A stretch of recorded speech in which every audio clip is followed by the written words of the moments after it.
সহযোগিতা করুক। আজকে আমরা গুটি সংখ্যক বগুড়ার ছাত্ররা আজকে সমাবেশ করছি, বিক্ষোভ সমাবেশ করছি সারা বাংলাদেশে।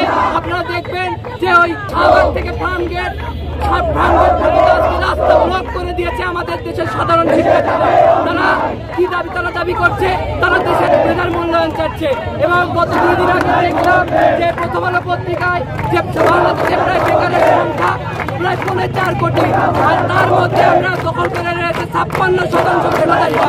আবার তৃতীয় শ্রেণী চতুর্থ শ্রেণীর যদি কর্মকর্তাদের দেখেন সেখানকার নিয়োগ পরীক্ষায় 74% পদাধিকারীরা দখল করে। আমরা আমাদের মেধাবীরা আমরা আমাদের সঠিক মূল্যায়ন পাচ্ছি না। তাই আমরা যতদিন পর্যন্ত এই কোটার 5% পর্যন্ত না নামানো হবে ততদিন পর্যন্ত আমরা এই আন্দোলন অব্যাহত রাখবো।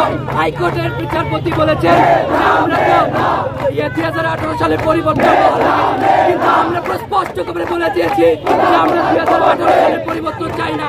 আমরা বলেছি যে সংসদের নির্বাহী আদেশের মাধ্যমে ওই 18 সালের পরিবর্তন বাতিল করে নির্বাহী আদেশের মাধ্যমে সংসদে একটা বিল পাস করে সংসদে 5%-এর উপর কোটা চলবে না, 5%-এর উপর বৃদ্ধি করা চলবে না। মুক্তিযোদ্ধা কোটা সহ প্রত্যেকটা কথায় 5% করা দরকার।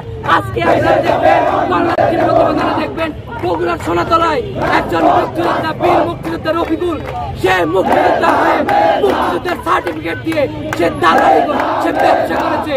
আমরা তাই এর নিন্দা জানাই এবং ভবিষ্যতে এরকম যারা মুক্তিযোদ্ধা রয়েছে তাদের বিরুদ্ধে আরো তদন্ত রিপোর্ট করুক এবং দুদক সহ যারা রয়েছে, যারা সংস্থা রয়েছে তাদেরকে অনুরোধ জানাবো যারা ভুয়া মুক্তিযোদ্ধা রয়েছে তাদের তালিকা করে তাদের মুক্তিযোদ্ধা বাতিল করা হোক।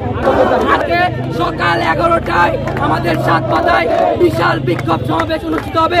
সেখানে বগুড়ার সর্বস্তরের ছাত্ররা অংশগ্রহণ করবে বলে আমি মনে করি, আমি বগুড়ার সমন্বয়ক হিসেবে মনে করি। এবং 14 তারিখ সকাল 11টায় সকল মিডিয়া সহ পুলিশ বাহিনীকে আহ্বান জানাবো আমাদের কর্মসূচি সফল করতে, যাতে সহযোগিতা করে। এই প্রত্যাশা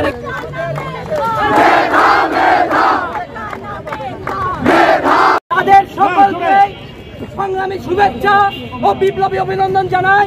এবং আগামী দিনে আগামী 14 তারিখ সকাল 11টায় আমাদের যে কর্মসূচি রয়েছে সকলে নিরপেক্ষভাবে অংশগ্রহণ করবেন, সকল কলেজ বগুড়ার অংশগ্রহণ করবেন সেই প্রত্যাশা রেখে এখানে শেষ করছি। সকলকে অসংখ্য ধন্যবাদ। প্রত্যাশা রেখে আমি আমার বক্তব্য শেষ করছি। আমি শাকিব খান, সমন্বয়ক, বগুড়া, বৈষম্য বিরোধী ছাত্র আন্দোলন।